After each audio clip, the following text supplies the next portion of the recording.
2026 সালে মধ্যপ্রাচ্যে আবারও বড় ধরনের সামরিক উত্তেজনা তৈরি হয়েছে ইরান ও ইসরায়েলের মধ্যে। দীর্ঘদিনের রাজনৈতিক ও সামরিক বিরোধের পর এই সংঘাত আরও তীব্র রূপ নিয়েছে এবং আন্তর্জাতিক মহলেও ব্যাপক উদ্বেগ সৃষ্টি করেছে। সংঘাতের শুরু ফেব্রুয়ারি 2026 সালের শেষ দিকে ইসরায়েল ইরানের সামরিক স্থাপনা, ক্ষেপণাস্ত্র ঘাঁটি এবং পরমাণু কর্মসূচির সঙ্গে সম্পর্কিত কয়েকটি স্থানে বিমান হামলা চালায়। ইসরায়েলের দাবি ছিল ইরানের পারমাণবিক কর্মসূচি এবং আঞ্চলিক সামরিক শক্তি তাদের নিরাপত্তার জন্য বড় হুমকি হয়ে উঠেছে। এই হামলার পরই পরিস্থিতি দ্রুত উত্তপ্ত হয়ে ওঠে। ইরানের পাল্টা প্রতিক্রিয়া। ইসরায়েলের হামলার জবাবে ইরান একাধিক ব্যালিস্টিক মিসাইল ও ড্রোন ব্যবহার করে পাল্টা হামলা চালায়।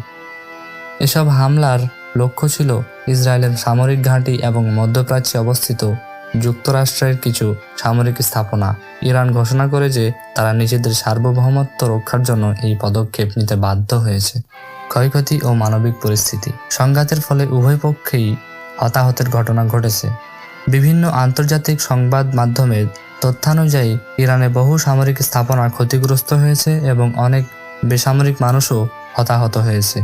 অন্যদিকে ইসরায়েলেও মিসাইল হামলার কারণে ক্ষয়ক্ষতি হয়েছে এবং কয়েকজন নিহত এবং বহু মানুষ আহত হয়েছে। আন্তর্জাতিক প্রতিক্রিয়া। এই সংঘাতের কারণে মধ্যপ্রাচ্যের নিরাপত্তা পরিস্থিতি আরও অনিশ্চিত হয়ে পড়েছে।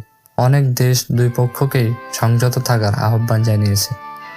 জাতিসংঘ সহ বিভিন্ন আন্তর্জাতিক সংস্থা যুদ্ধবিরতির আহ্বান জানিয়েছে এবং কূটনৈতিক সমাধানের উপর গুরুত্ব দিয়েছে। বিশ্ব অর্থনীতিতে প্রভাব। মধ্যপ্রাচ্যে উত্তেজনা বাড়ার ফলে আন্তর্জাতিক তেলের বাজারে অস্থিরতা দেখা দিয়েছে। বিশেষ করে গুরুত্বপূর্ণ সমুদ্রপথ হরমুজ প্রণালী নিয়ে উদ্বেগ বাড়ার বিশ্ববাজারে তেলের দাম বৃদ্ধি পেয়েছে এবং অনেক দেশের শেয়ার বাজারেও এর প্রভাব পড়েছে। বর্তমান পরিস্থিতি। এখনও পর্যন্ত সংঘাত পুরোপুরি থামেনি এবং উভয় পক্ষই নিজেদের সামরিক প্রস্তুতি জোরদার করছে। আন্তর্জাতিক বিশ্লেষকদের মতে পরিস্থিতি যদি দ্রুত নিয়ন্ত্রণে না আনা হয় তাহলে এটি বৃহত্তর আঞ্চলিক সংঘাতে রূপ নিতে পারে। বিশ্ব সম্প্রদায় বর্তমানে কূটনৈতিক আলোচনার মাধ্যমে শান্তিপূর্ণ সমাধান খোঁজার চেষ্টা চালিয়ে যাচ্ছে, যাতে মধ্যপ্রাচ্যের স্থিতিশীলতা বজায় থাকে এবং আর বড় ধরনের যুদ্ধের ঝুঁকি না তৈরি হয়।